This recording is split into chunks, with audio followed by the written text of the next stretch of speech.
গাজীপুরের মোগরখাল এলাকায় gas cylinder leakage থেকে বিস্ফোরণে নারী ও শিশুসহ ৫ জন দগ্ধ হয়েছেন। তাদেরকে রোববার রাতে জাতীয় বার্ন ইনস্টিটিউটে ভর্তি করা হয়েছে। দগ্ধদের ৩ জনের ৯০% বেশি পুড়ে গেছে বলে জানিয়েছে ইনস্টিটিউট কর্তৃপক্ষ। রোববার সন্ধ্যা ৭টার দিকে বাসার গ্যাস সিলিন্ডার লিকেজ থেকে বিস্ফোরণ হয়। পরে তাদেরকে রাত 10টার দিকে জাতীয় বার্ন ইনস্টিটিউটের জরুরি বিভাগে আনা হয়।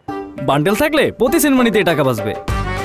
বিকাশ সেনমানি বান্ডেল কিনে জিতুন প্রতি লেনদেনে।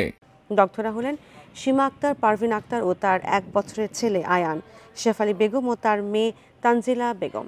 জাতীয় বার্ন ও প্লাস্টিক সার্জারি ইনস্টিটিউটের পরিচালক অধ্যাপক ডক্টর মোহাম্মদ নাসিরউদ্দিন জানান, দগ্ধদের অবস্থা আশঙ্কাজনক। এদের মধ্যে একজন 95%, 2 জনের 90% পড়ে গেছে।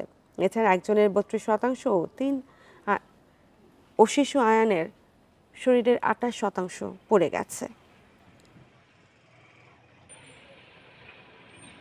করতেছে একটার মধ্যে মনে হয় গ্যাস নিভে গেছে গা, মনে হয় জ্বালা বাজে এই অবস্থায় আগুন ধরে গেছে। বারান্দায় রান্না করতেছিল, তো রান্না করতে সময় ওই রুমে যখন বাস্ট হয়েছে, ওই বাস্টের এগুলা আর কি আগুনগুলি ওর শরীরে আসা আপনার ওই আঘাতপ্রাপ্ত হয়। জনকে আগুন ধরে গেলে বাকিরা তার সহকর্মী যা একসঙ্গে থাকতো তারা সবাই তাকে সেভ করতে গিয়ে আলটিমেটলি সবাই অগ্নিদগ্ধ হয়। এখানে 5 জন পর্যন্ত রোগী আসছে যে প্রত্যেকেরই বার্ন এত বেশি খুব ডিফিকাল্ট হবে।